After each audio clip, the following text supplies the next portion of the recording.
All right, guys, what's the story? I'll just wait for a couple of people to jump on here before we get directly in today's Instagram Live. Thank you very much for joining us. And I want to say thank you very much to everybody that has recently followed me over the last 48 hours.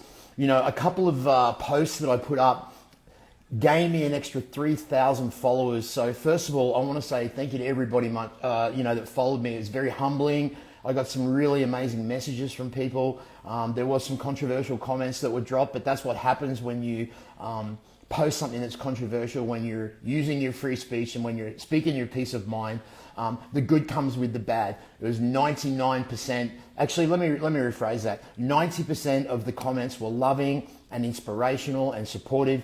But then again, there's that little element of people that disagree with what you say, that decide to come in and try and destruct your loving vibe and with what you're trying to do with hateful words, hateful rhetoric, and their opinions, which in my eyes mean nothing to me. My beliefs are my beliefs, and I know that a lot of my followers and the people that have recently followed me obviously have the same beliefs as me as well. So once again, guys, thank you so much for all the follows and just for the amazing support over the last 48 hours. So I can just see the man's popped on right now. So Lee, I'm just going to get you to request to come on the live. I'm going to do a little bit of an introduction before I bring you on, my brother. Ladies and gentlemen, on the Marcus Deegan Show, we welcome a man who has redefined what it means to be a warrior of iron. Standing at 5'5", built like a titan, he's one of the most recognizable, the most outspoken, and the most decorated bodybuilders to ever step on stage. Known worldwide as the Blonde Myth, he dominated competitions with a physique that shocked judges, silenced critics, and inspired generations. And I'm talking generations of decades and decades of people that are in the fitness industry. But Lee Priest isn't just a legend for his muscles. He's a legend for his honesty, raw, unfiltered, unapologetic, and himself. He's never been afraid to tell it like it is, whether it's on stage, in the gym, or behind the mic. A bodybuilding icon, controversial truth teller, and an undisputed fan favorite. One of the guys that I've followed since the beginning of his career. He was one of the guys that first inspired me to get into fitness and training. Someone that I looked at with admiration and with disbelief, and someone that has outstood the test of time. If you ever seen Lee Priest back in his prime, guys, then you know exactly who he is. And we're going to bring him on right now.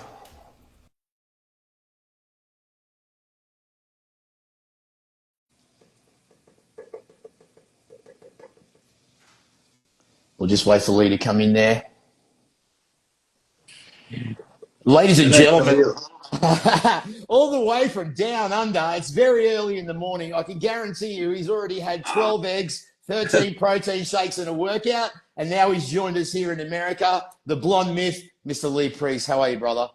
Not too bad. Well, it's 8 a.m. I've been up since 3 a.m. I've had one shitty workout, a bit of cardio. I was going to go boxing, then I went, fuck it, I won't. And I had 6 eggs, not 11. So you're fine. So is getting up... And a McDonald's coffee, not a protein shake yet. So. Well, listen, does McDonald's pay you, Lee? Because I know you're an addict. They should, shouldn't they? I wish they would. KFC and McDonald's, I wouldn't mind being on the payroll because since I was competing back in the day, I still ate McDonald's and had Kentucky. So I think after all these years, at least I'm one of those people that actually eats it when I say I'm eating it, not like these other people that just take the money and go, okay, I'll say I endorse it. So. But see, it's funny, the people that looked at you back in the day and saw your physique, obviously when you were out of season, you were a lot different, but to think that you would eat McDonald's and Kentucky Fried Chicken is just astounding to me. Now, it is different in Australia than it is over here in the United States. You could probably attest to that. What is it about that kind of junk food that you just love? Is it because you're extreme on one side when it comes to your fitness, you're equally as extreme on the other side when it comes to your cheat meals? Pretty much, yeah, because when you get ready for a contest, it's all chicken, rice, fish, clean food, clean food, clean food. You know, when I got in shape, I'd still have a cheat day. Some people have a cheat meal, but I'm like, fuck it, if I've had one cheat meal, I'm going all day. So, and I think just the convenience of it, and I do like it. So people are like, do you really eat that chicken? I'm like, yeah, because when I'm dieting, the amount of chicken breasts I eat, I'm just like, oh, fuck, I'm over it. Mm. So since I haven't been competing for a long time, I still have chicken, but like I said, it's rotisserie chicken, it's chicken schnitzel, it's Kentucky chicken. If you're here in Australia, there are a couple of henny pennies left around, which is another form of fried chicken. So, hey, you got to eat fat to burn fat. That's what I tell myself. But the amount of fat I burn off isn't quite equivalent to the amount of fat I eat. So, and when I Yeah. do cardio at the gym I'm at, like Snap Fitness, as I'm on the treadmill in the same car park, McDonald's is just across the car park. So while I'm doing cardio, I'm looking at McDonald's. Why would they say that you're a controversial figure, Lee? What is it about you that makes you so controversial? I find that weird. Even hello, cat. That's one of my cats. I've got 7 of them, but no, you can't be on camera today. Normally because it's weird because I always got called the troublemaker, the bad boy, controversial. And, this comes back to when I was young. I lied to my mum once. Back in our day, we used to get the belt or a smack or whatever, but now you can't do that. And look how kids are growing up with respect today. Fucking shit. And like I said, a smack for punishment is a lot different to child abuse to actually fucking belting the fuck out of a child. So, yeah, I got smacked and then for lying. And then one day my mum just said, never lie. Whatever you do in life, always tell the truth. Doesn't matter what people think. So from that day on, I always told the truth. And that's why I found it funny. I said to mum one day, why is it telling the truth? People hate you or they don't like you or they label you as a troublemaker, this and that. Look, it's the truth. I'm telling the truth. If someone doesn't like it, then okay, that's on them. But I'm not here to sugarcoat things for people. You ask me a question, I'm going to answer you honestly. And in my whole career, when it came to, yeah, thank you, fitness bike here and shitty tattoo, you've got a shitty fucking physique. So get back in the gym and don't worry about my tattoo, you fag. Now, as I was saying, and I can say fag because my dad's gay, he's been with his partner 40 years. I've got nothing against gay people. My gay friends can take jokes, and my cousins are transsexual. So shut the fuck up the ones that go, oh, Lou's gay. No, I'm not. And my dad is. So, oh, there you go, fitness. Yeah, so I always just told the truth. And when I did tell the truth when it came to bodybuilding, my use of steroids and everything else, then you talk about my sex life and just my life in general, my mum would call me up and go, I know I told you to tell the truth, but maybe don't be that truthful. I'm like, look, there's the truth and there's the truth. I'm not going to sugarcoat anything. So when people ask me a question, I'll answer it honestly. And, you're always going to get hate from that. But hey, I'm not here to appease people or it's even like saying up with the Charlie Kirk thing. I put up the video of him being shot. The amount of hate I got, take that down. I was like, why? Yes, it's sad. It's not nice to look at, but that's fucking reality. That's what happened to the guy. And I want people to see what some piece of shit done to someone. You see get shot in movies, this glorified all these death scenes and people being shot. People think it's cool. People watch hundreds of movies, seeing people get blown up and parts get blown off, depending how graphic the movie is. But one guy gets shot in real life and all of a sudden they're, oh my God. And some of the people telling me, Lee, you should have put a warning on this. I'm like, what type of fucking pains are you? You need a warning. When I used to watch movies when I was younger, we got M rated, G rating, R, that's it. Now I was watching a movie with the wife the other day. It took me 5 minutes to read what was on the screen. This movie contains flashing lights. This movie contains people that have died that could upset you. This movie contains violence, nudity, sex scenes, bad language. I'm like, I don't give a fuck. I want to watch the movie. I'll find out what's in it. Why have we got to warn people? Are we that fucking soft? We've got to warn people about, be careful now, this movie has a lot of stuff in it. It's Yeah. like, grow the fuck up, people. It's like we're wrapping kids in cotton wool too much these days. Well, it's funny that you say that because it seems that in Australia, if you tell the truth these days, if you speak your mind, it can have legal Oh, consequences great. against you. It seems that free speech is kind of being stripped away from Australia.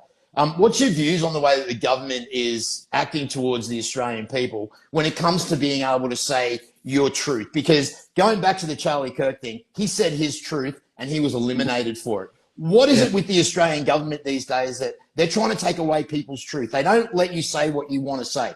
Why do you think Mhm. that is? I think they just want to control, the whole, when it came down to COVID, I think that whole thing was just an experiment to see, okay, let's see who we can control. Let's see how far we can push this. Let's see if people will comply. That's all it seemed to me to be. It was a big experiment to see on how far or what we would actually take. And if that was the test, sadly, we fucking failed. Most of the world did. Because I've always said, the governments these days, they're not in for the people. They're in for whoever's fucking running them. We know there's big, powerful people with money behind all governments. They're just figureheads doing the dirty work. But when you look at Melbourne now, they just signed that treaty thing down there. People didn't want the treaty when they tried to bring it in last year when Albanese wanted it. Everyone voted it down. They're teaching in schools 4-year, 5-year-olds that about white guys bad, colonialism, come here and we took over the land and that. People, no one owns the land of any fucking country. It was here before us, it'll be here after us. And I've always said, if we went back in time before anyone even built a boat, here in Australia, there's over 100 different tribes. Guess what? Before the white man come, they were all fucking killing each other, slaughtering each other, having tribal wars. Some were cannibals. If we go back to America, the Navajo, the Sioux, the Cherokee, they weren't just sitting around having fucking, smoke signals and fucking smoking by the fire. They were out fucking slaughtering each other. If one tribe had what the other tribe want, they'd go fucking take it. So, even in England, whether it was just white people, different clans would kill each other. The Scottish up the top would come down and hate each other. So every race has been killing each other before the white man started traveling. And then since the dawn of time, it's been the strongest survived, isn't it? They come over, a war starts, either join us or you're against us, and that's it. But, it's just crazy now in Australia with, like you said, we say we have freedom of speech, but, you can't say that. How many times have I gone to post something and I get that, you sure you want to post this? Do you want to edit your comment first? It's like, no, why should I? If you're following me, most of my fans know how I am and how I talk and stuff like that. So it's like, if you don't want to follow me, don't follow me. That's what I don't get with the whole shit in America. All these people, I hate Donald Trump. I hate Donald Trump. Look what he said today. Well, if you don't follow him, you won't see what he fucking says, you dickheads. It's like they just follow you to hate you. I go on YouTube. Oh, Lee's talking shit again on this podcast. Well, if you see me on the podcast, don't watch me. It'd be like, how many channels do we have today on TVs with all the different outlets? Probably fucking hundreds. It'd be like sitting there with the remote in your hand going, I hate this show. I hate this show. Oh, no, but I can't change the channel. I can't change the channel. So my lips are blue because I just did some methylene blue. I hope that helps you. I was just blowing a Smurf, you dumb cunt. What do you think I was doing? I was eating out Smurfette before I come on. Yeah, but it's like people like now, people saying, am I pro-Israel? I saw the question come up. Well, I've seen a lot of negative comments about Israel right then. I didn't want to address it because I'd let you. Because I don't give a fuck about Israel. I don't give a fuck about Palestine. I don't give a fuck about Ukraine. Look, war's bad. People shouldn't die. But when wars start, guess what? People get killed. Innocent people get killed. Oh, look at all the innocent Palestinians getting killed. Did you care when all the innocent Japanese got killed when America dropped a bomb on Hiroshima and Nagasaki? Over 170,000 in the city alone. Yeah, the war. Yeah, but it fucking still killed a lot of innocent people. So, and you cunt. That girl that got killed on the train, Ukrainian. All you pricks that had your Ukrainian flags up forever. I don't see you supporting her. When BLM was out, everyone put up a black square. I didn't do that. Oh, Lee, you must be, why don't you do this? Because I'm not a fucking sheep. I'm not going to go with the crowd and pat myself on the back, virtue signal. It's like all you people that were against racism from the BLM. If I look back at your pages now, before BLM or after, you haven't put one post about fucking racism since. You haven't put one post about fucking Ukrainian since. You just wait for the next. I can't keep up. I got to look online. Okay, fuck, what flag am I meant to post today? I got to keep in good with the people on social media. You're all fucking sheep that just follow the crowd. You're too scared to be yourselves. It's just like, what causes it today? We get these Palestinians marching around here. I'm like, you're not doing anything. Yes, kids getting killed in any war is bad. Innocent people, no matter what side they're on, Israeli, Palestine, innocent people getting killed because we know the people in power love to start wars. The people behind the scenes make all the money. It's a business thing. They don't give a fuck about our lives. I always think, you watch those movies where they have that big war board out and they're moving pieces. We're going to invade. That's what it's like. These people sit around, well, let's move in this country. If we invade that country, ruin the economy, then we can come back in and boost it up and do all this sort of shit. What resources do they have? And they're not about genocide. There's no genocide when the population gets bigger, people. So drop the word genocide. And you're saying about all these people getting killed. Well, before that thing in Palestine, there's wars going on in Sudan and everywhere where fucking hundreds of thousands of kids and people getting killed daily. What, we haven't got the memo yet to support that one? Okay, well, I'll wait till you get the fucking memo because there's atrocities going on every day in the fucking world, but no one gives a shit because it's not in their feed. They haven't been told to fucking, to go on these post about it to make ourselves feel good. And half the time it's people, you watch them, river to the sea. What river? What sea? I don't know. They couldn't even point to the place on a fucking map. They're just fucking mindless sheep. Why is it that people then say that you are pro-Israel? If you have you basically have no indifference to either side. Why is it that people say that? Is there something that you've said in the past, or is it just people just like to attack you because of your views? Why do they do that? I think because I haven't put up a Palestine flag, and when someone asks me about it, I go, I don't care. Oh, Yeah. you must support Israel. Israel, you're a Zionist, you're this, you're that. I'm like, I wouldn't even know what a Zionist is. Okay, it's a nice word, but I've never looked it up to ask ChatGPT what the fuck's it mean. Like, is that like one of those fucking silver men in fucking, what was that show with fucking the Cybermen that had the fucking red light in their helmet? Is that a fucking Zionist? So it's been 24 hours since the tragedy that happened on TV Uh-huh. yesterday.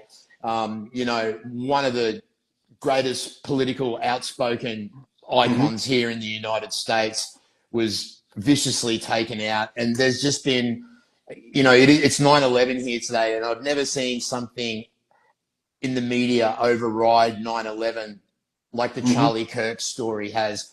What's the sentiment and what's the view and what's the feeling like back home in Australia? Has this sent a shockwave across the pond as well? What's people's thoughts on it? The people I know, it's shocked them because, most people I know who are, like I said, I don't even like sides of governments. Even I don't like Labor, I don't like Liberal, I don't like Republicans or Democrats. Like, just people, be yourselves. And the main thing is have fucking common sense. You don't need a political party to have common sense. And right now, it's like the political parties, like how many people, I'm just going to say, like, the Nancy Pelosi's and all those fucking idiots that, would push hate, even though they're a party of peace, anti-gun, but yet all they do is spread violence. We have these peaceful protests behind us while shit's burning and people fucking belting the shit out of each other. I'm like, that's very peaceful. So the party of peace that, would talk about calling, I don't know how many posts I've seen, Charlie Kirk's dangerous, he's a Nazi, he's this, he's that. And now because they've let all the fucking dickheads out of the mental asylums, the fucking retards, well, you can't say retard. Yes, I can, because they're fucking mental retards and need to be locked up. Some need to be fucking put to sleep, like that dickhead on the train. How many times did they let him out? 14 times. That judge Yeah. needs to be put in. But have you ever seen that state where she's a judge? You don't even really need to know law. You can just get appointed as a fucking judge. I could be a judge there, but she should go to jail for letting him out. They've been told how psychotic he was. You can't rehabilitate him. Just put him in front of a fucking firing squad and end the scumbag's life. And that should be for a lot of people, because the government now, they're all coming out trying to say what a good guy Charlie Kirk was. After all they did was fucking make him look like a fucking Nazi Hitler for how long now? Everywhere Yeah. he went, that's all I'd say about him. Here he comes again. They're Yeah. spreading his hate. And you watch his videos, he doesn't spread hate. He is one of the ones that actually sits there and asks them, okay, a trans person comes up saying they feel a certain way. And he asks them, why do you feel this way? He goes, I wish, you see a good doctor. And that he's never put someone down. He sits and he listens. He gives them a chance to speak. He's never, like he doesn't cut people off. He'll sit there and listen to them. And that's the thing. Why can't these days, for some reason, people can't sit down and have a debate or just talk? It's like, you got to, like, how many people, back in the old day, you could be Republican or Democrat, you'd still get along. But now people fucking hate each other. Family members hate each other for Yeah. voting for the other person. It's like, have a debate, talk to them, find out why they like this or like that, and then you might find you have more in common than you do differences. So, yeah, like I said, it's just ridiculous how people carry on these days. And, social media is a big thing behind it, because most abuse I get online and threats I get online are from private accounts, and they don't have their face to it. It's like, hey, you know who I am, you see me. It's like, it's like if I'm going, like, next month, October, I'll be at the Olympia. Like, people get, I'll get you if I see you in person, blah, blah, blah. I'm like, I'm not hard to find. I'll be at the Olympia. It says Lee will be at this place at this time on this day. I'm a hitman's fucking, Lee goes to the gym at this time every day. Lee goes to the fucking McDonald's this time. If you really want to get me, like I said, here's my fucking schedule. It's online, so come And get me. it, and you can guarantee those people that are saying those things about you, Lee, will probably want to get a photograph if they saw you in person. Yeah, I suppose the outrage of what's happening lately, I suppose, with these two horrific things that have happened over the last week here in the United States, is the young girl that was murdered on the train. I think one thing that really ticked a lot of people off is that when it happened, no one came to render aid. No one tried to no, stop the perpetrator. No one No, held that poor girl in her last moments in her arms. no. Hmm. It just goes to show what society has come to. And now with the No. Charlie Kirk thing that's happened, you've got people that are Hmm. going on social media that are Oh, have actually you seen him? celebrating. I've seen him. I've seen him like cheering and clapping and dancing to that song "Celebration" and carrying on. Like, you know what? I don't wish death or harm to anyone, but I'd like to see how they would be if that was a member of their fucking family that Yeah. just got killed or murdered. If they were so happy, you know, if I found out someone got killed, and I found out they're a Democrat and I think they're an idiot, oh, let me go make videos and have all my fans make videos about your family member that just got murdered. It's like, have some respect, but that's the mentality of the day. It's like they think they're being controversial. They think they're being funny. I'm glad some people have actually got fired from their jobs and some accounts are being taken down, but it's just crazy. But I can't look at that thing on the train. He said no one helped because is that due to when Daniel Penny, you know, that guy was on the train Yep. threatening people, I'm going to hurt people, I'm going to take lives. And he's a trained, you know, Marine, whatever. He saw the situation. This guy's threatening people, took him down, you know, gets him in a headlock. Sadly, he dies. And again, sounds like a scumbag with mental problems. One less of them's not a problem. Although you shouldn't say that. Well, too bad. You know, I'm not here to, you know, people who want to cause harm to other people and do that, and that's their thing in life, and they've got a criminal record so long. No, so, you know, people are scared to get involved now because look at him. They want to put him in jail for life just for helping people. So now people are too scared to get involved. And, you know, and the thing is, too, I don't know why when it comes to common sense that the general public is just so easy to believe the media now. News reporting back in my day, they'd read the news, what was in front of them. The newsreader didn't give his opinion. He didn't show bias to any side. He just read the news as it come in. But these days, you know, they're just carrying on stupid. And the media is the biggest thing because I lived in America almost 20 years.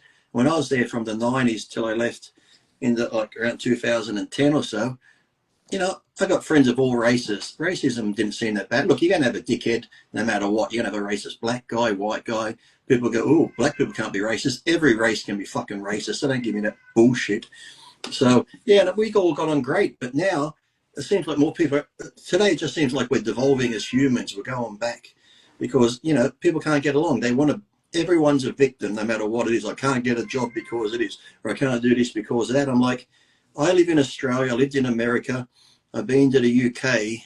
There are, when it comes to freedoms and whatever else, and slowly freedom of speech is going, but anything else, opportunities in America. You're living in one of the, if not the greatest country on the planet when it comes to freedom of actually just getting out there, your government, you know, and all this sort of shit. Yeah, every government's got problems and everything else. No one's perfect. But as far as your life goes, you're living in one of the greatest countries on the earth.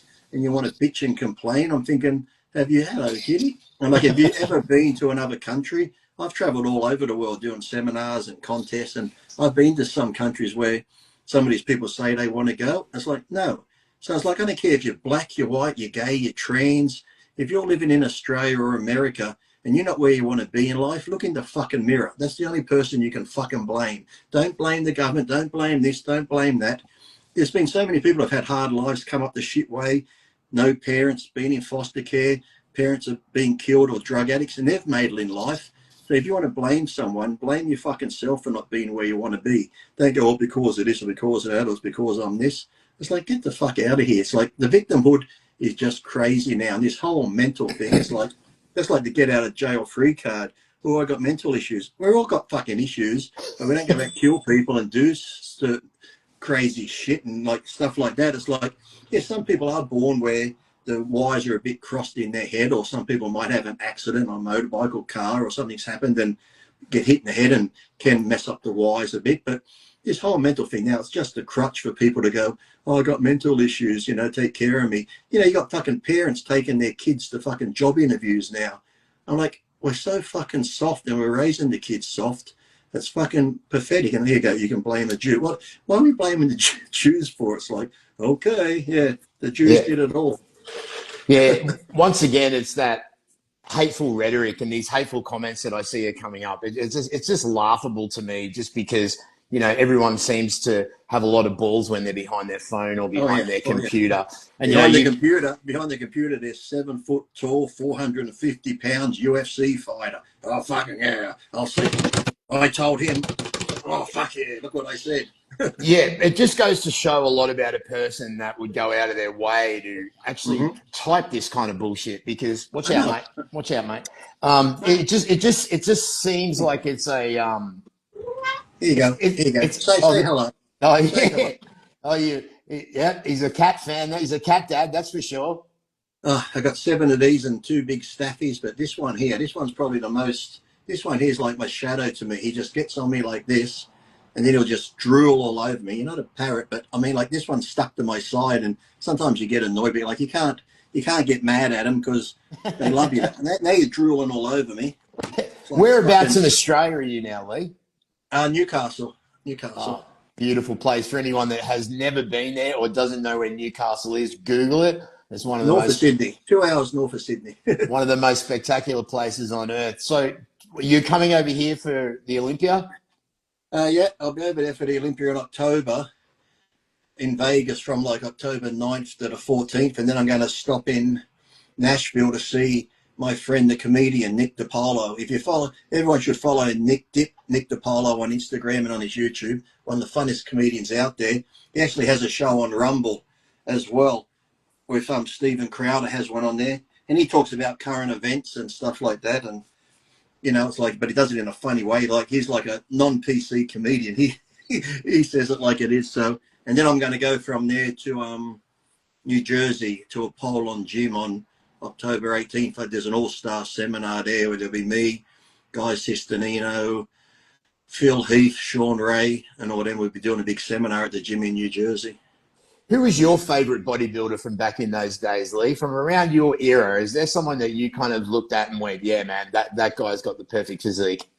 Never really He-Man. I wanted to look like He-Man when I started. I saw bodybuilders, like I liked Arnold, because, there's some movies out with him, Commando and that, and I think 86, because I started competing at 13. Like I won my first 3 bodybuilding shows when I was only 13 years old.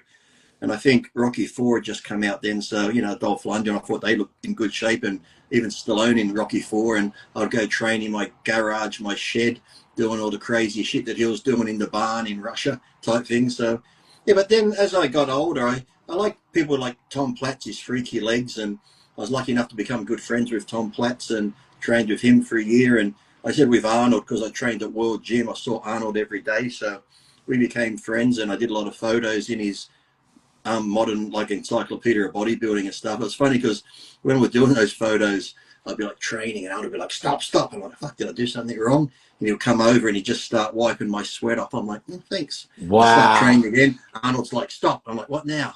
He comes over and he starts putting oil on me. I said to the photographer, I said, don't you worry about the training pictures. I said, can you get me photos of Arnold wiping my sweat off and put oil on me? So I can be like, look at Arnold. He's my bitch. Look at him. Look at him.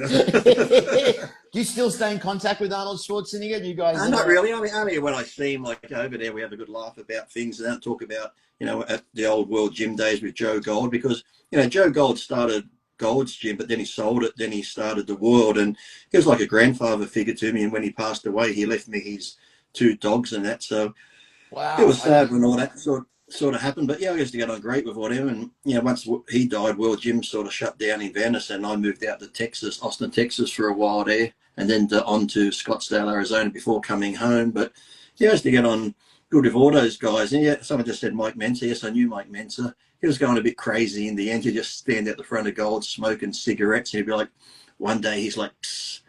He's like, Lee. I said, what? He goes, do you know Arthur Jones, who invented Nautilus? I'm like, yeah, I know. I've heard of him. How he invented. He goes, well, Arthur Jones is God. I'm like, how'd he come to that conclusion? He's like, you know that song, How Great Thou Art?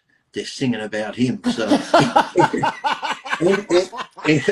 in the end, Mike was slowly losing his marbles. But Yeah. That's so funny. Do you have any of those classic old World or Gold's Gym singlets from back in the day that you've kept? most of them, sadly, well, not sadly, but I had a ton of them. But like I said, because I love animals, and even Sean Ray had to go on me. This was a couple of years ago because I don't have one bodybuilding trophy left. I got into car racing and raced on the road circuit and similar to NASCAR and Super Late models. And then I went into dragsters and I won the championship racing dragsters. So I have a lot of racing trophies, but every bodybuilding trophy, Olympia medals, Arnold Classic medals. I put a couple of medals in my grandfather's coffin when we buried him, but every other one I put on Instagram and sold for a couple of $1,000s each, and gave all that money to animal rescue places like animal charities and stuff like that. So I don't have one Yeah, bodybuilding trophy, sold them yeah. all off and gave the money to animal shelters. Now, how old are you now, Lee? 53. Where did the fucking time go? Yeah, brother. I just turned 55 myself, and I still got it, uh, still got it, look, still got it. Oh, now let me ask you this question, Lee, because I know that when you, I mean, I don't know about you, but for steroids. me,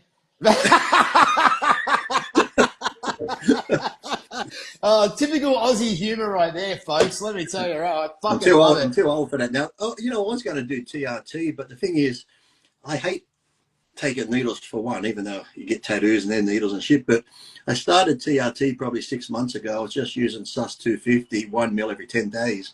But then I forget to take it. So sometimes it's 1 mil every 3 weeks. And I'm like, oh, yeah, I forgot to have that. So if I tell someone I'm on TRT, trust me, it's a very spread out TRT if I remember to take something. So even my vitamins I meant to take, I'm like, forget it, I'll take it tomorrow. So, I think because I was so regimented, like I said, when I was competing and dieting, now I'm just very lackluster. If I remember, I do. If I don't, I don't. So, How do yeah. you What do cycle? I think? Someone just said, "What do I think about Argentina?"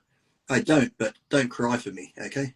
How do you psychologically look at yourself like these days, being that Oh, you like when you look at yourself in the mirror with your shirt off, considering the way I that you try look? not to. I Okay, try but not to. but that's my question. Like, does it have an effect on you now? Like, do you look at yourself and then like maybe spot one of your pictures on the wall and go, like, how do you get over that effect of No, looking the way that you looked? I mean, you still look incredible now, but obviously there's a huge difference in right. competing. Like, how do you get over that psychological effect of being something that you once were to how we are now? Is that progression of maturity and age, or do you just not give a fuck? How does that work? Because I'm I just, struggling. I'm struggling with that. Ethiopia just said Ethiopia loves you, Lee. I think Ethiopia would more love a fucking hamburger and chips. Are they still starving over there? I don't know. But no, I just laugh. I just laugh because, it's one of those things. I was telling a funny story probably a year ago. I was at the gym. If I do leg press now, I might go 7 plates, but do 40 reps or something, just the higher reps now. And then I might go to 10 plates a side and go, oh shit, okay, what am I doing that for? But I had 7 plates on one time. There's some young kids out. Like there's a TV behind me in other places, but I'm not watching. I'm just pressing. Someone comes over and goes, "Oh, Lee, look up there. That's impressive." And I get off the machine. I look up, and it was me leg pressing. Like the machine was loaded up out to the end. There was weights on top of it. It was like it was just packed out to the max like that. And I'm like, I'm looking at the TV, then I'm looking back at what I'm doing, then I'm looking up there. I'm like, I'm 52 now in this video. I'm 22. That's 30 years ago. And then I'm like, oh, there's Eddie Giuliani. Oh, Joe Gold's there. There's my friend Richard. And there's Ira. I'm like, wow, there's 4 of my mates that are dead. I'm leg pressing. I said, this is real fucking motivational, you cunts. It's like, fuck. It's like, I'm looking younger, 4 dead mates. I got all this weight. I said, yeah, I'm really motivated. I said, fuck it, I'm going home. That, yeah, but I mean, I remember meeting you. I mean, I know you. We briefly spoke about this once on Instagram Live. There was a gym in Brisbane called Stone's Corner Gym, Yeah, and yeah, the yeah. logo Yeah, was a Jimmy. little croc. Yeah, yeah, You remember that guy? yeah, yeah. It was 2 brothers. It was Jimmy and I forget his brother's name that run the gym. Yeah, Like Stone's Corner. He used to train there with Andy Cunningham and that. Yeah, Andy Cunningham, the yeah, British guy. yeah, yeah. English. Yeah, yeah. Yep. Yeah, yeah. Um, and Hold on, and Mick Bennett. Mick Bennett. There you go. You happy now? You're hard. Go give it a pull. You've got a shout out. Thank you. Welcome. so yeah, I mean, we met. I'm sure it was probably Would have been maybe early '90s, would it? Early yeah, '90s. early 90s then, but then again, we crossed paths in Las Vegas. You actually popped into the New Frontier Hotel and came and said g'day to all the boys from Manpower, Thunder from Down Oh yeah, Under. yeah. I remember that. I remember. Yeah, I went up on stage there. Yeah, Yep, you went up on stage yeah, and the boys were all freaking out. And yeah, yeah, man, that yeah. was 2001. Fuck. Yeah. Was the Olympia in town that weekend, or I'm must not have too, been? Was it? I'm not too sure if Oh, it actually, was. I only ever went there for the Olympia, or I went out there racing at the Las Vegas Motor Speedway. So it would have been one of those probably, or was I getting married then? Because I did get married in Vegas twice. Well, it was funny. I sent you a photo of the picture review with us guys, and your comment back to me was hilarious. You're like, "I've still got that shirt." I do.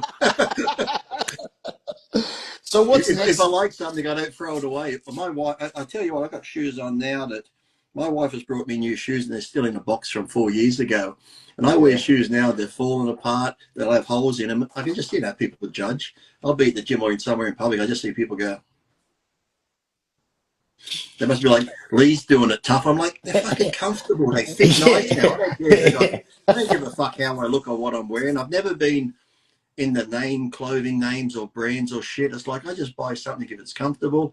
I don't give a fuck. I've had people say to me, why are you wearing that? That's a cheap brand. I'll go get shoes from Kmart for $10, $15. I don't give a fuck. It's like I just can't, I don't see the value in when there's so many other things. Like I said, if I had a choice to buy a fucking $500 watch or buy myself a $20 watch and give, 400, $20, whatever the animal shelter, I'd rather do that. I just don't see the value. I remember Kevin Leverone once we were over on a tour and he brought a Rolex. He's like, Lee, look at that, 25K, 25K. I'm like, Kevin, you're an idiot. Look at that, $100. What's this $100 one? What's your $25,000 one do that my $100 one doesn't do? It's like, tells the time, doesn't it? But half the time now, I got friends that wear Breitlings and that. And I say, what's the time? They go, I'm like, oh, no, look at your fucking expensive watch. You're wearing the cunt, so why are you looking at your phone for? Half the time it's just a status symbol. Look at me. It's like, oh, who gives a shit? You see, guys, this is why I wanted to talk to Lee. Is in a day and age where people on social media are so not themselves. The beauty of the Australians is that they're Oh, forthcoming. There's no bullshit, and they say it how it is. As you can see, Lee has just come out with some things that probably some of you guys are going to be like, I can't believe that guy fucking said that. But hey, that's the way that he is, and that's why we love Lee Priest because I've he's. had people come on. I've had people come on and say, Lee, say the N word, say the N word. I go on and go, what's up, my nigga? They're like, huh? I'm like, I said NIGGA. Like, if you can say it to each other, I can say it.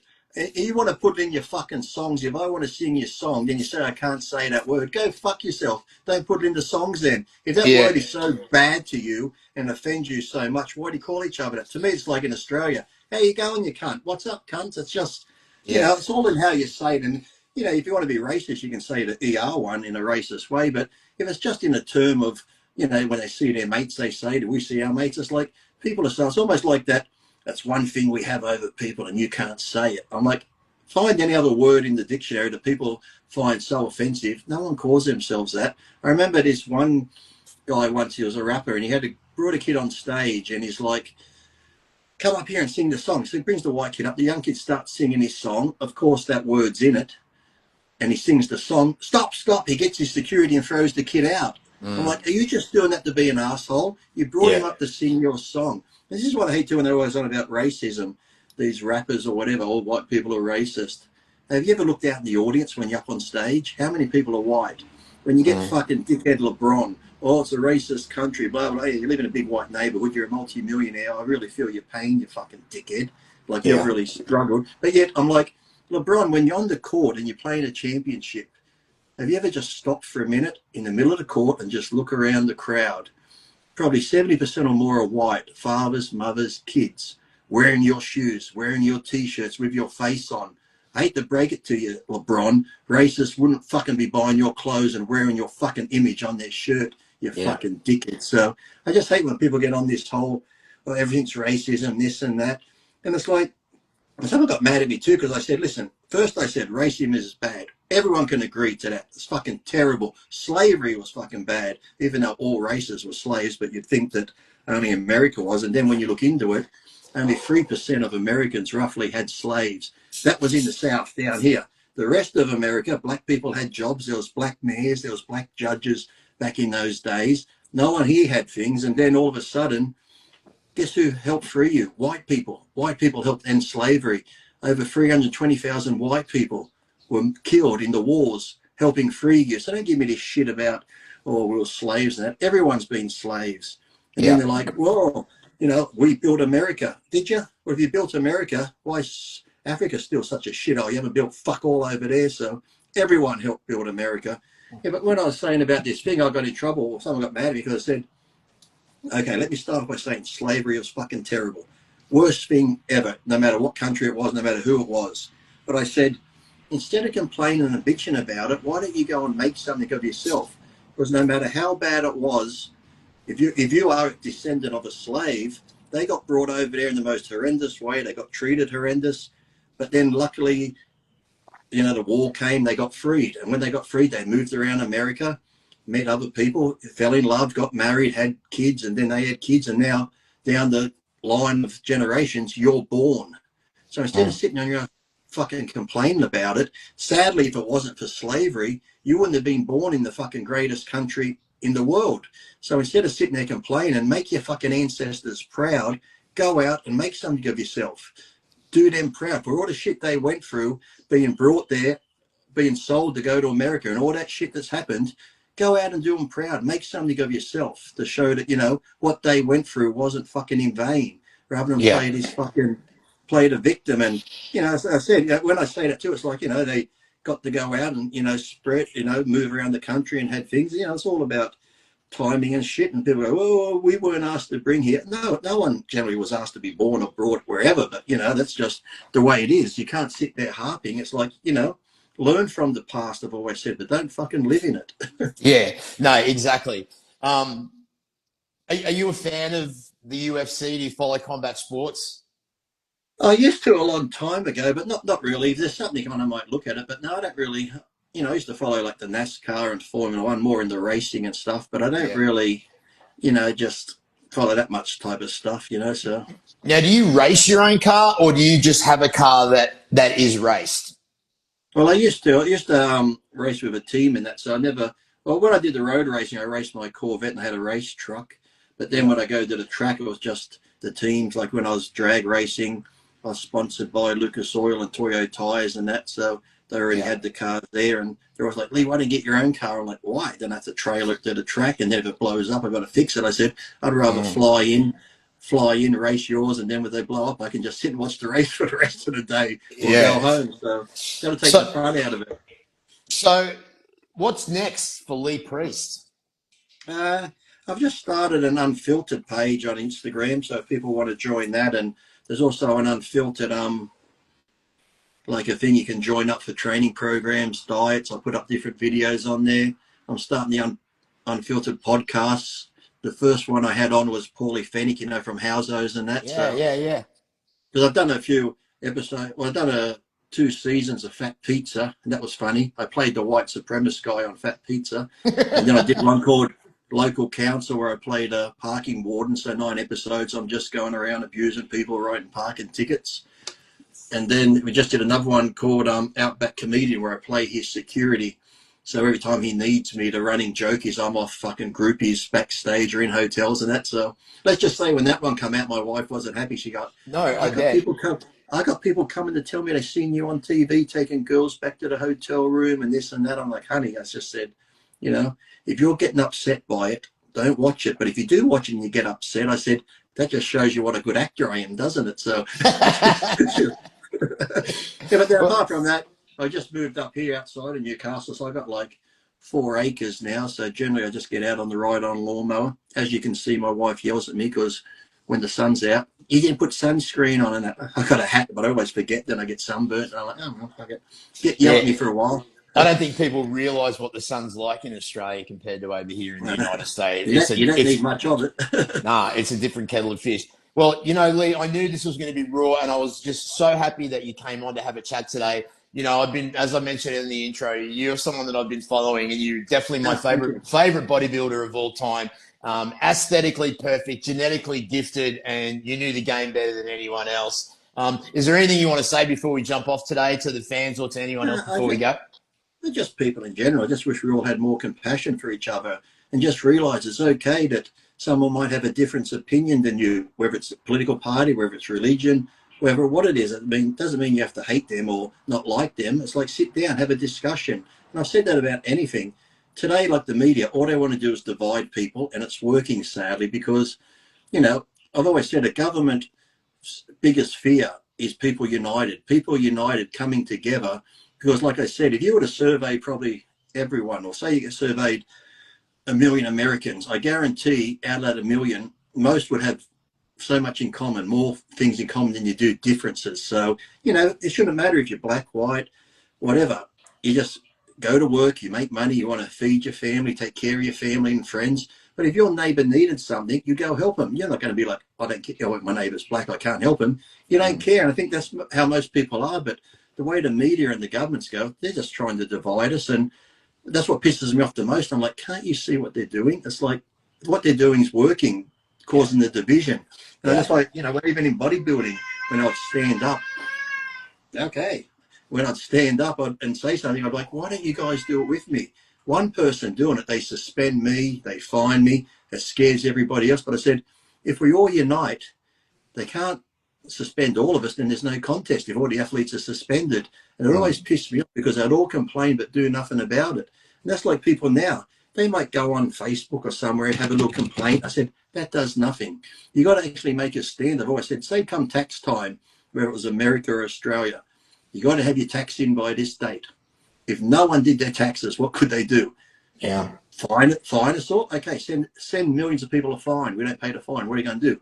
Put the whole population in jail? No. If people stood together and united, things could get changed and would make a change. But sadly, it's like we don't do anything. I said we just sit around. They get so involved in computers and arguing with people online over dumb shit. And that's what pisses me off too, because I've lost a few friends and that. And when my grandparents passed away, I said, "Oh fuck, I wish I could have spoke to them more." And I'm guilty of it because I like the trolls. I'll just fuck with the trolls for fun. Yeah. But then I'm like, you know what? I haven't texted my mum in fucking 4 days or something like that. So I've always said, if you do have family, friends out there, whatever, text them every day. Tell them you love them. Just tell them you're thinking of them. Because look what happened to Charlie. He was going out there doing that thing. He didn't know he wasn't coming home that day to his wife and his kids. So you never know when your day is the last. So as I said, I'll sit there arguing with people for an hour, blah, blah, blah, blah.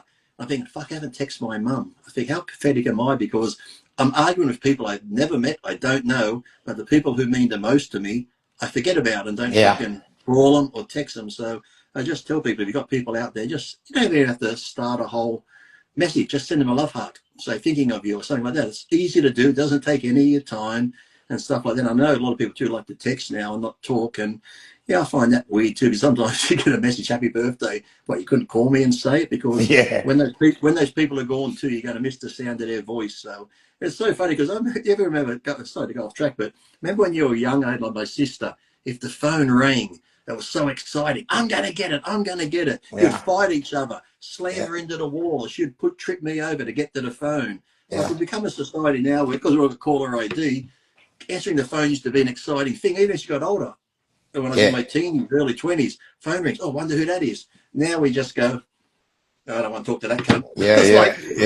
We don't pick up anymore. Even if you know who it is, it could be a close relative or friend. You go, he can leave a message. I'm like, what? It just becomes so, I don't know what the word is, but just becomes so, I don't know, compassion's gone, common sense is gone, just caring for other people is just sort of gone. And the ones that do care, it's fake. Like I said, with this whole Palestinian and all this, it's just virtue signaling. They don't give a shit about the people in Palestine. Did they care before this? Did they care? Like I said, they're not putting up Ukraine anymore. Ukraine's still going on. There's still the people being murdered in America on all races is going on. But it's just like whatever the latest thing comes up, they just follow trends rather than think for themselves. So that's why I just be yourself and talk to your fucking neighbours. I'm surprised now how many people don't know their neighbours. In my day, we knew everyone in the street. Everyone knew everyone. We all got along great. Now people are, like I said, I go out walking, I say good morning to people. It's like, oh, sorry, all I said was good morning. It's almost like you're affecting them just by saying hello to them. It's like, it's crazy. They're in their own little digital world. It's like the real world is fucking too much for their heads to cope with. Yeah, exactly. Well, guys, sometimes controversial, but always someone goes, real. it's the Jews again. Someone said it's the Jews again. Well, here, look, I'm going to sell it because I always get told I'm going to hell, right? You're going to go to hell, Lee, from the things you say. I welcome it because I figured with my dad being gay and that, they said he's going to hell too. And I guess the Jews are going to hell. So I said, listen, if I go to hell, it will be great because the Jews can fucking cater because they're good cooks and the gays can decorate.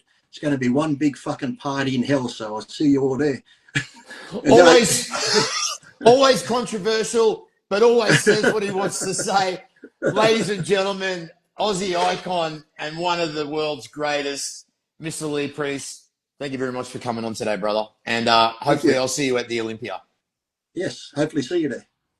I'll go on stage again in Vegas. Yeah, I yeah. better lose some weight. Thanks, Lee.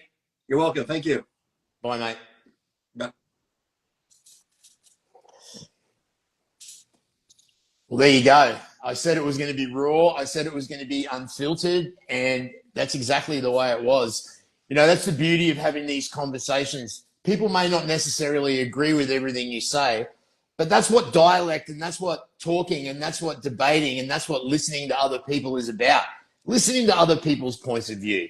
You might not like it. You might not agree with it, but it's his point of view and he wants to say what he wants to say. And what you've got to do is you've got to respect that. Lee Priest, thank you very much, brother. You're a true gentleman. Now, I'm just really blown away by the negative comments that have been sent on this live. And I think it's despicable that people would celebrate, show joy in something that happened that was so devastating. Anyway, I could go into it, but, you know, Charlie Kirk was a voice that cut through the noise of today's chaotic world. He was a man that was unafraid to speak the truth in an age where it's easier to be silent. His commitment for standing up to what he believed in, Charlie has built a movement. He's built a movement in America to think differently, to go with common sense, to go with the truth.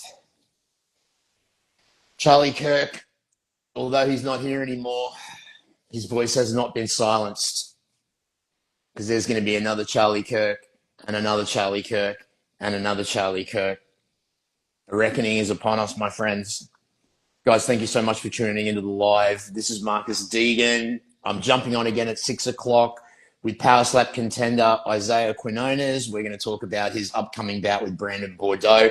I appreciate everybody for jumping on and speaking with me and Lee Priest. What a character. I've been dying to meet him. And when I say meet him, we've met before, but have a chat with him. You know, it's been decades and decades that I've followed this guy. And the beauty of being in the space that I'm in is that I get this blessed opportunity to talk to so many different people from so many different genres.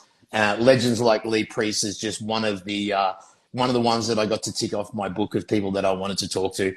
So thank you very much, everybody, for jumping on. And you know what? I really appreciate all the new followers and support that I've got over the last 48 hours. It really does mean a lot. And I can't wait to put out some more work for you guys. And yeah, this is Marcus Deegan for the Marcus Deegan Show, signing off. God bless. Love you guys. God bless. Rest in peace, Charlie Kirk.